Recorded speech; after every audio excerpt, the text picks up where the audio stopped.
va'damiz ustidan chiqdik. Siz qaysi she'r edi degan savolga javob berdik degan umiddaman va maza qilib birgalikda xirgoyi qilib albatta maza qilib tingladik va biz davom etamiz. Navbatdagi mehmonimizni studiyamizga taklif qildik. U kishini sizlar bilan tanishtirib o'tamiz. Demak, Toshkent shahridagi Bilim axborot kutubxona markazi direktori Hafizaxon Karimova. Assalomu alaykum ustoz. Assalomu alaykum. Yangi kun muborak bo'lsin. Rahmat, sizlarga ham muborak bo'lsin. Yaqinlar bilan marhamat salomlashib qo'yishingiz mumkin. Marhamat. Tongni ko'rib turganimizdan xursandmiz. Har bir insonga tongni orttirish va yangi kunni ko'rish bir oliy baxt bo'lsa kerak. Bugun ham mana taklifinglar uchun katta rahmat. Yaxshi niyat bilan erta tongni ko'rdim va yaxshi niyat bilan sizlar oldinglarga keldim. Barchaga xayrli va fayzli kun tilayman. Fayzli insonlar bizni studiyamizga kelsalar yorishib ketadi hamma joyi. Ko'rganimizdan juda ham xursandmiz. Sizga har doim bu bir fikrni aytaman. O'sha kitoblardagi ziyo, nur sizga yuqqan.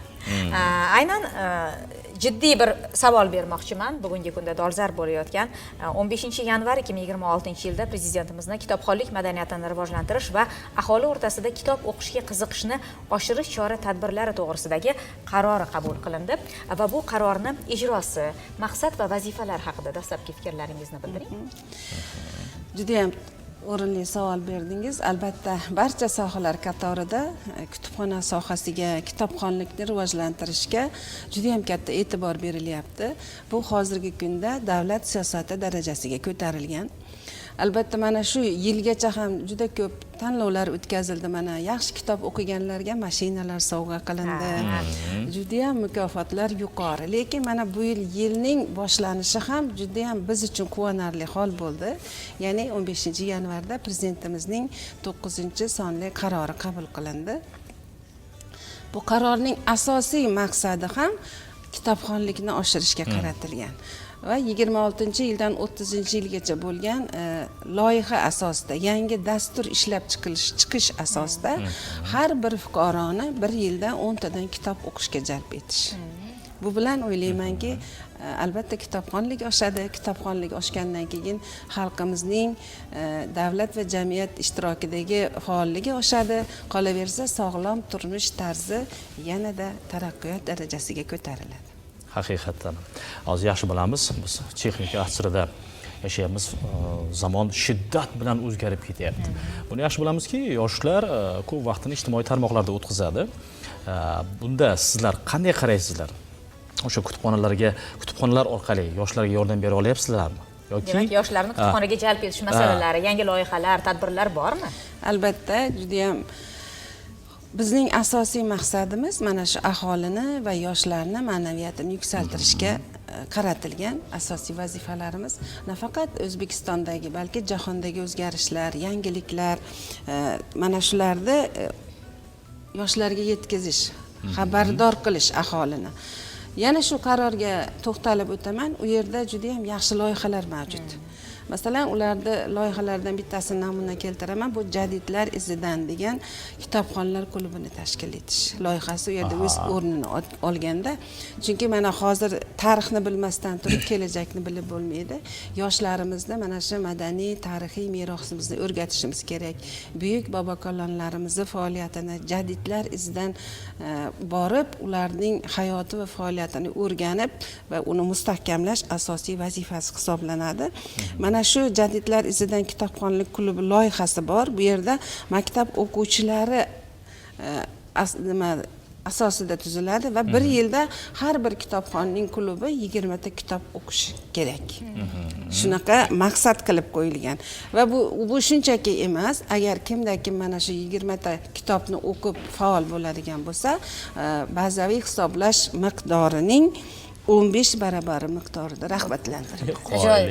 Qarang, kitob o'qib, avvallari qimmatbaho narsalar sotib olish uchun o'zi har bitta insonning hayotida yillar davomida mehnat qilinadi va tejaladi-da. Lekin shunchaki kitob o'qib avtomobil yutib olishni o'zi yoki katta daromadga ega bo'lish bilasizmi? Qanchalar qo'llab-quvvatlash. Va hozir mana 10 ta, 20 ta deya bir sonlar aytilayapti-da. Bu kitoblar o'zi saralanib, nomma-nom taqdim etiladimi yoki istalgan 10 ta kitobni o'qish mumkin? Yo'q, albatta har bitta toifaga mos bo'lgan, kerak bo'lgan, agar loyihani nomiga e'tibor beradigan bo'lsangiz, jadidlar izidan. Demak, jadidlarimiz kitoblarini, ularning bosib o'tgan hayoti va faoliyatini o'rganadigan, namuna bo'ladigan, qirralarini o'rgatishga mo'ljallangan adabiyotlar beriladi. Yoki bo'lmasa, kitob ma'rifat manbai loyihasi doirasida kitobxonlikni mana shu 10 ta kitob o'qigan kitobxonlar uchun nafaqat kutubxonada, nafaqat yoki maktab muassasalarida, balki har bitta davlat xizmati tashkilotlarida tashkil etish. Agar mana shu bir yilda belgilangan ro'yxat asosidagi kitoblarni o'qib g'oliblikni qo'lga kiritsa, u ham rag'batlantiriladi. Yoki bo'lmasa yosh mualliflar ijodini rag'batlantirish loyihasi bor. Yosh mualliflar ijodini qo'llab-quvvatlash. Yosh ijodkorlarni. Agar bu yerda ham agar muallif bo'ladigan bo'lsa, 80% gacha mablag'ni qamrab berish ko'zda tutilgan. Yoki bo'lmasa jahon adabiyotidan o'zbek tiliga tarjima qilish loyihasi u yerda o'z aksini topgan. Bunda ham o'ylaymanki, har bitta kasb sohasini o'z yo'nalishi bo'yicha kamida 3 ta bo'lgan 3 ta kitobni tarjima qilib, ana shu sohada ishlayotgan mutaxassislarni malaka oshirishga ko'zda tutilishi bu juda katta imkoniyat deb o'ylayman. Sizningcha zamonaviy kutubxonalar qanday bo'lishi kerak? Bilasizmi, zamonaviy kutubxonalar hozirgi kunda axborot kommunikatsion texnologiyalar juda rivojlanib ketyapti. Shuning uchun agar zamonaviy kutubxonani oddiy an'anaviy kutubxonalardan ayro tartibda ham aytishimiz mumkin. Lekin aksariyat kitobxonlarimiz borki, elektron kitoblardan ko'ra kitobni qo'liga olib, uning hidini, varaqlab shitirlagan ovozlarini eshitib, uning taftini his qilib o'qiyotgan kitobxonlarimiz ham bor. Albatta hozirgi yoshlarimiz zamonaviy kutubxonalarga intiladi. U yerda kirganingizdan keyin u yerda nafaqat kutubxona, u yerda o'zingizning ehtiyojingizga kerak bo'lgan sharoitlar yaratilgan bo'lishi kerak. Wi-Fi zonalari bor, o'ziga kerakli bo'lgan elektron resurslarni qamrab olgan elektron o'quv zallari bor. Yoki bo'lmasa hozir juda ham rivojlanib ketyapti, media markazlari bor. O'zini qiziqishlari bo'yicha borib u yerda iqtidorlarni namoyish etishlari mumkin. Yoki bo'lmasa maxsus bir ko'rsatuvlar tayyorlash mumkin. Zamonaviy kutubxonada har bir insonga kerak bo'lgan imkoniyatlar yaratilgan bo'lishi kerak. Va albatta bilim axborot kutubxona markazi ham bundan mustasno emas. Albatta. Moddiy texnik bazalar yangilanyapti. Kitobxonlarni kutubxonaga jalb etish masalasida bir yangi kitoblarni tayyorlash jarayonlari, ularni saralab taqdim etish jarayonlari ham yaxshi yo'lga qo'yilgan, to'g'rimi? Kimlar bilan hamkorlikda amalga oshiriladi bu? Bizda mutaxassislarimiz bevosita kitobxonlar bilan yuzma-yuz ishlanadi. Hattoki o'qiyotgan gazeta, jurnallarni qaysi biri kitobxonlar uchun kerak. Ular bilan so'rovnomalar, anketalar o'tkazgan holda har yili davlat tomonidan mablag'lar ajratiladi. Biz ularga kerakli gazetalarni va jurnallarni olib, ularga taqdim etamiz. Adabiyotlar ham shunday, rad javoblar kartotekasi degan oldin kartotekamiz bo'lardi.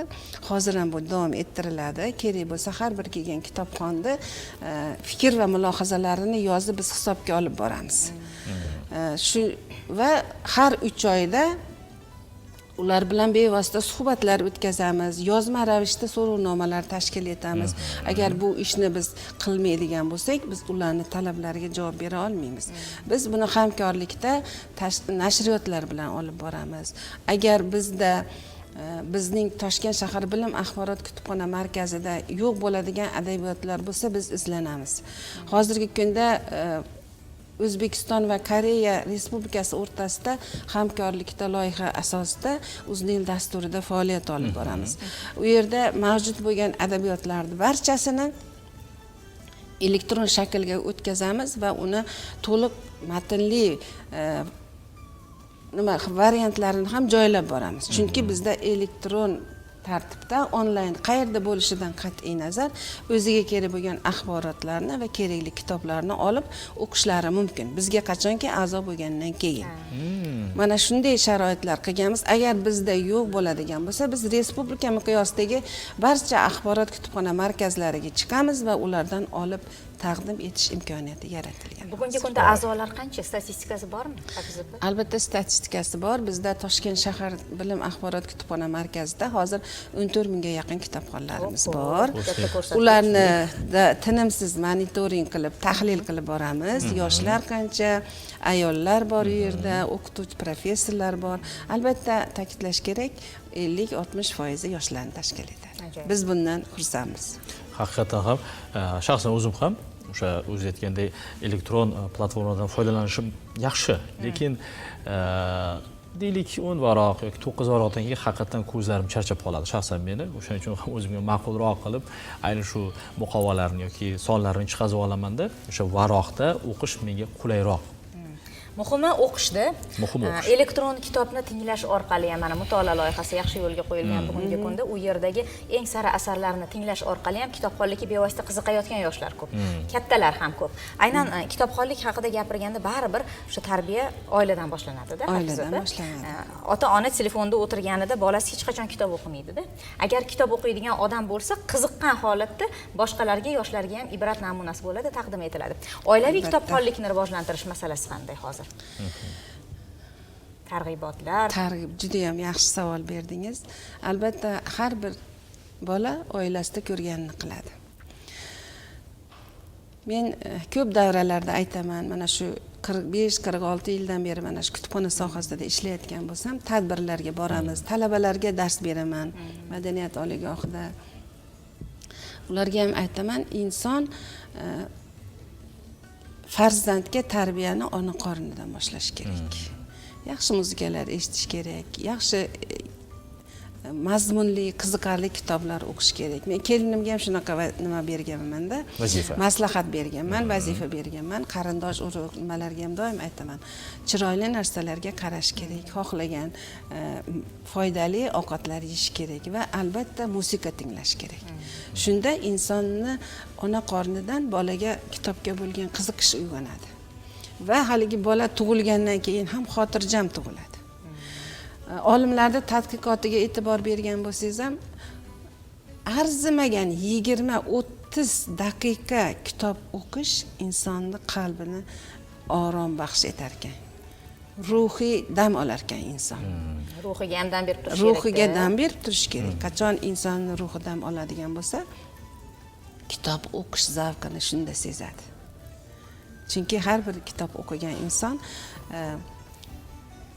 o'zining hayotidan, balki hammada muammo bo'lmasligi mumkin, lekin shunday oilalarimiz bor, muammoli oilalar bor. Insonda tashvish bo'ladi. Inson hayot ekan demak bor. Ularsiz hayotni tasavvur etib bo'lmaydi. Ana shunday, masalan, shirin charchoq bo'ladi. Ishdan asabiylashib kelgan vaqtlar bo'ladi. Ana shu kitob o'qigan davrda o'zini hayotidan butunlay muallif tasvirlagan bir qiziqarli ruhiyatga o'tar ekan. Ana shunda insonning qalbi dam olar ekan. Shuning uchun kitobxonlik zavqi hammaga nasib etsin. Nasib etsin. Haqiqatan ham ustoz bugungi mazmunli suhbat uchun, avvalo tashrif uchun sizga o'z minnatdorchiligimizni bildiramiz. Faoliyatingizga omad yor bo'lsin. Hech qachon charchamang. Mana shu nurli yo'lda har doim to'xtamasdan ijod qilishingizni va yoshlarga ta'lim-tarbiya berishingizni xohlab qolgan bo'lardik. Toshkent shahridagi Bilim axborot kutubxona markazi direktori Hafizaxon Karimova bilan biz samimiy suhbatni amalga oshirdik. Hali studiyaga ko'p kelasiz. Chunki boya aytganimizdek sizni sog'inib qolamiz. Umringiz ziyoda bo'lsin.